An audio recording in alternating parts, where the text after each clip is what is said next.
Political family से, एक राजनीतिक परिवार से और बहुत ही डेडिकेटेड लोगों के दुख तकलीफों के साथ जुड़े हुए साथी हमारे भाई शफी जी, जो एक पॉलिटिकल फैमिली से ताल्लुक़ रखते हैं। इनके वालिद ने भी बड़ा राजनीति में योगदान दिया। जम्मू कश्मीर की राजनीति में शेख अब्दुल रहमान साहब के बेटे शफी जी आज जम्मू कश्मीर अपनी पार्टी का दामन थाम रहे हैं, पार्टी का हिस्सा बन रहे हैं। जम्मू कश्मीर में इनका एक बहुत बड़ा इम्पोर्टेंट रोल रहा है।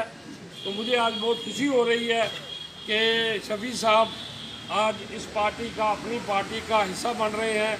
तो मैं सबसे पहले अल्ताफ़ साहब को रिक्वेस्ट करूँगा कि वो शफी साहब को पार्टी में शामिल करें। तू कैमरा तेरा आया करता यार। यार मैं भी तो फोटो खींचनी है। तो फोटो थोड़ा पीछे आ जाना यार। वेलकम है जी। सबको दे दीजिए, सबको दे दीजिए।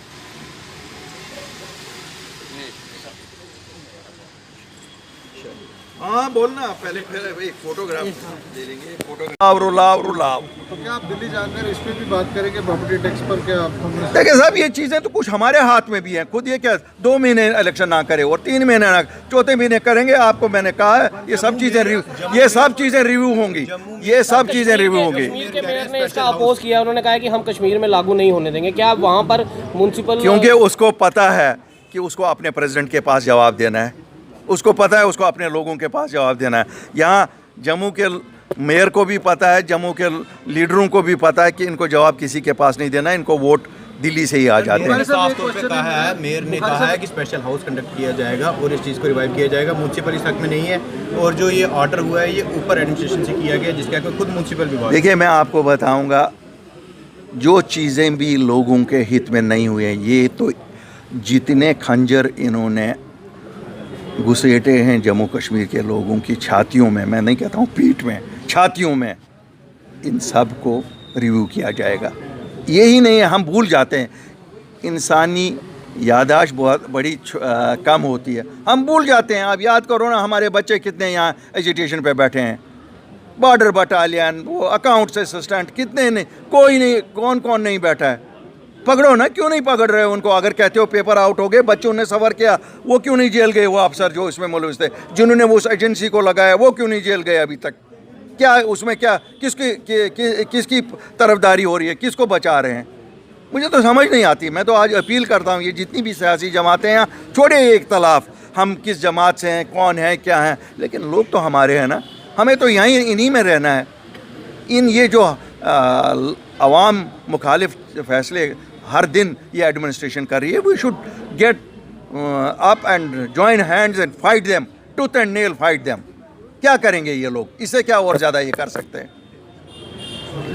लगता है बदकिस्मती है, क्या करें। हम तो यही कह रहे थे जिस वक़्त 5 अगस्त 2019 हुई, जब हर तरफ अंधेरा लग रहा था, और 8 मार्च 2020 को जब हमने पार्टी बनाई, ये सब हम उस वक्त विजुअलाइज़ कर सकते थे। उस वक्त हमने विजुअलाइज़ किया, इसीलिए हम सामने आए। कोई हमने कहीं चरस पी के नहीं निकले थे, हमें ये सब चीज़ों का एहसास था। और आज जम्मू कश्मीर के लोगों को मैं कहता हूँ, आप दाद दे दो इस पार्टी का। आप लोगों ने हमें किस किस नाम से नहीं पुकारा। हमें सोसाइटी में ऐसा देखा गया कि जैसे हम हकीर लोग थे, कि देखो साहब, भारत की सरकार ने हमारी स्पेशल स्टेटस ली, हमारे सब वो इख्तियारात लिए जो हमारे एक स्पेशल स्टेटस देते थे, लेकिन फिर भी एक जमात निकली जो उनके साथ जाके मिली। और मैं आज कहता हूँ, लोगों को लगा हुआ वो जायज़ था। क्यों हम मिले, हमने नौकरियों का तहफ़्फ़ुज़ कराया, वरना भाजपा पे छोड़ते, इन्होंने क्लास 4 नौकरियाँ यहाँ के लोगों के लिए रखी थी।